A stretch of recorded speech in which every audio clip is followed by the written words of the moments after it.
Orji Kalu, the senator representing Abia North and former governor of Abia State, declared in a Channels TV interview on Wednesday that he is the most important politician in Nigeria's southeast region, not the former Labour Party presidential candidate Peter Obi.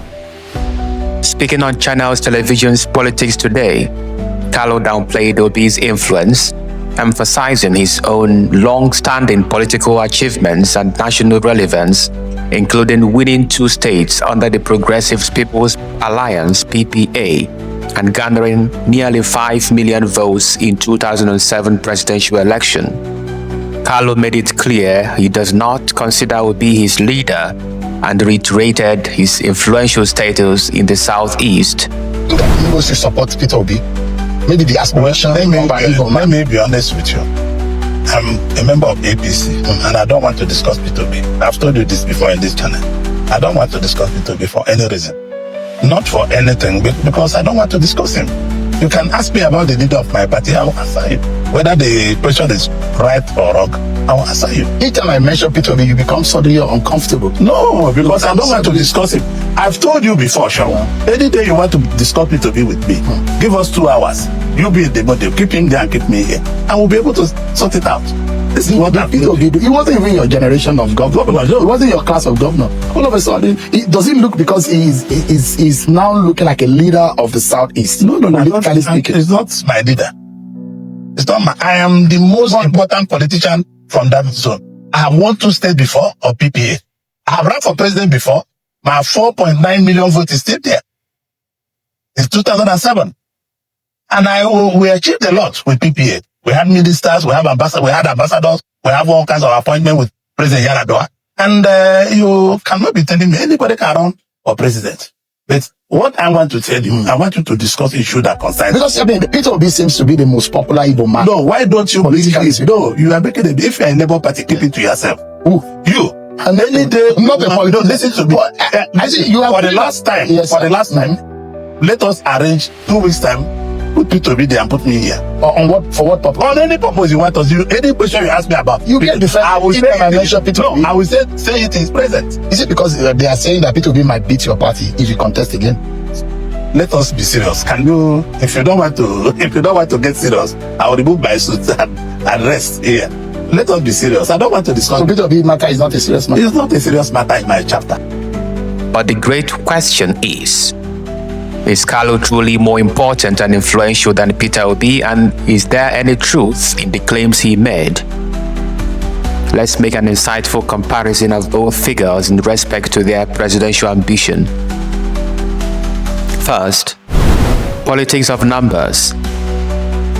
Orji Kalu claimed he got 4.9 million votes when he contested for the presidency in 2007. But this claim is not true. Peter Obi's 2023 presidential run under the Labour Party marked a historic shift in Nigerian politics compared to Orji Kalu's 2007 presidential bid under the Progressive People's Alliance. Kalu founded the PPA after leaving the dominant People's Democratic Party and used it as a platform to challenge PDP's stronghold, particularly in the southeast region. His 2007 campaign was mainly regional, seeking to give the southeast and similar minority voices a stronger representation. In that election, Kalu received around 608,803 votes, which accounted for about 1.7% of the total valid votes. Although he did not win any states in the presidential election, the PPA made notable gains by winning governorships in Abia and Imo states, securing a few Senate seats and several positions in the House of Representatives and state assemblies. Kalu's campaign was a strategic regional breakthrough but had limited national impact. In contrast, Peter Obi's 2023 campaign on the Labour Party platform resonated nationwide, especially among young Nigerians under 30, forming what became known as the Obedient Movement. Obi's campaign was rooted in anti-corruption, economic prudence and governance reforms, creating a broad coalition beyond his traditional Southeast base. He garnered approximately 6.1 million votes, about 33.5% of valid votes nationwide, positioning himself firmly as the main challenger to the ruling All Progressives Congress. Obi won votes in key states, while also increasing the Labour Party's presence in the National Assembly and several state legislatures. Unlike Kalu, Obi's influence cut across regions and demographics, energizing a new wave of political engagement. While Kalu's PPA won governorships and controlled regional political space, Obi's Labour Party made fewer governorship wins, but significantly expanded legislative footholds and mobilized a powerful national movement. Obi's campaign also had a greater impact on the political conversation in Nigeria, commanding attention in media and among youth and civil society.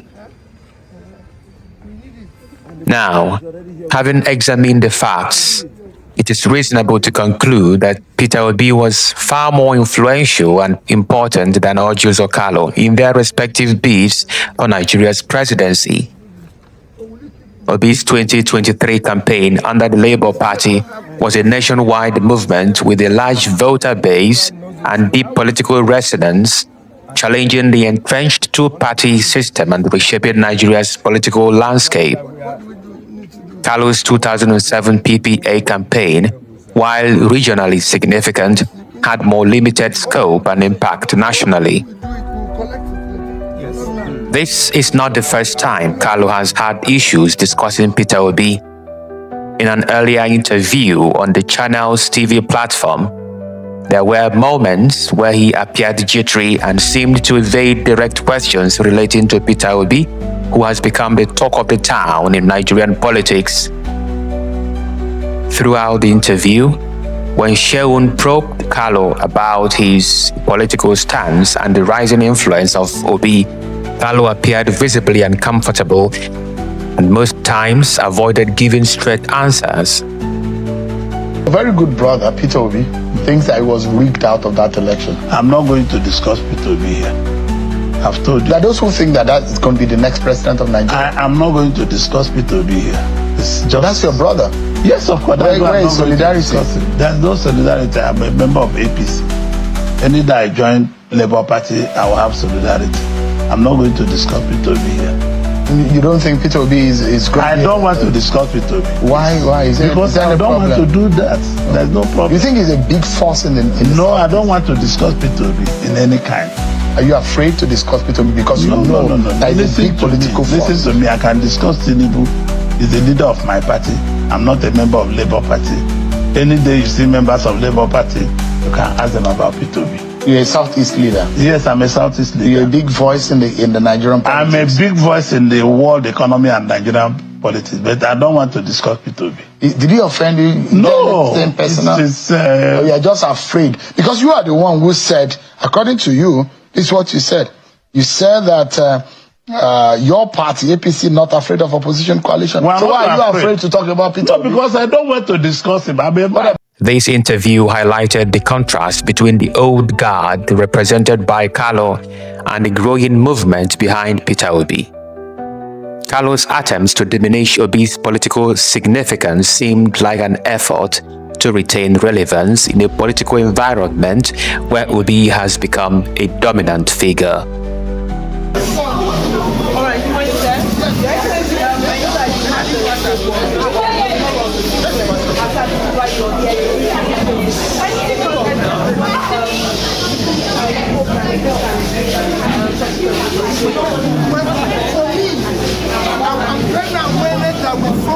We stop discussing politics and start discussing the development of the people, investing in the real areas measurable areas of development, which is education, health, and pulling people out of poverty. And we can't do that without investing in the people. Governance is about the people. Service is about the people. By doing this, I want to ensure and create awareness that we politicians should abandon discussing politics today and start discussing governance and welfare of the people today. So the students knew about the finish and you've already started out in 20 million naira. Which will buy 5. So we are looking for 10 more. So by this, I'm going to be appealing to other people to say, wait, we cannot have a society where we spend millions to buy cars for political office holders. Young people are looking for tools to go to education. Our schools don't have labs, they don't have classrooms, they don't have chairs. But we politicians are living like stands. It shouldn't be. We must dismantle it and invest in critical areas of the world. Well, encouragement to the students. Urge them to take their education seriously. It is important to them. It's a tool they need for global competition. It's the greatest asset they need in their life.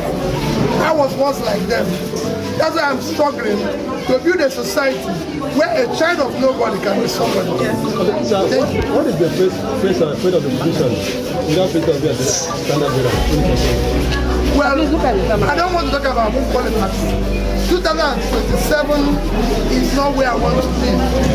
Let me talk about how the average Nigerian can put food on his table. Let me talk about this, how these children can be in school. How our secondary school, primary school can work. How the average Nigerian can go to hospitals and be cured. When 2027 comes, we'll be there. I assure you, I will contest. Thank you very much. So these students don't have any school, except the lovely school in Road 5 Northern School. I was the same one of the things that pushed me away. So how bad that we are?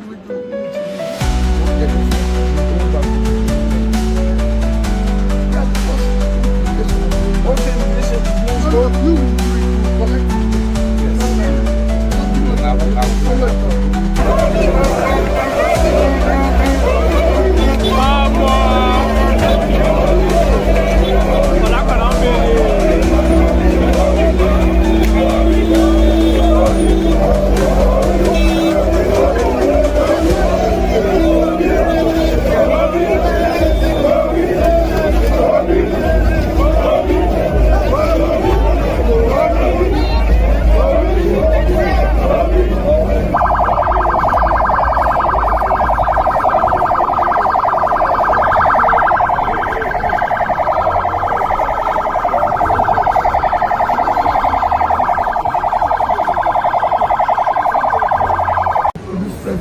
Oh yeah.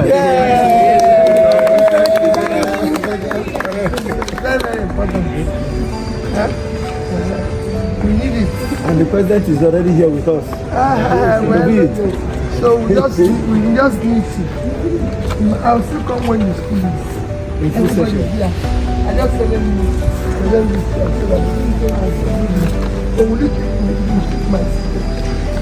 but I've made up my mind that if this is the end, so be it. Because we can't allow the country. It is difficult to be in opposition in this country. Extremely difficult. Because everything is against you. People don't even want to see you. They don't even want to talk to you. I see colleagues that greet them at the airport, they don't even want to reply because they feel you're not, they don't want you. Tax is a function of productivity. The country is unproductive. Sometimes you're going to tax 100 million Nigerians that are living in extreme poverty. Are you going to tax those people I saw in IDP camps yesterday? Are you going to tax the factories that are shut down in Kalu?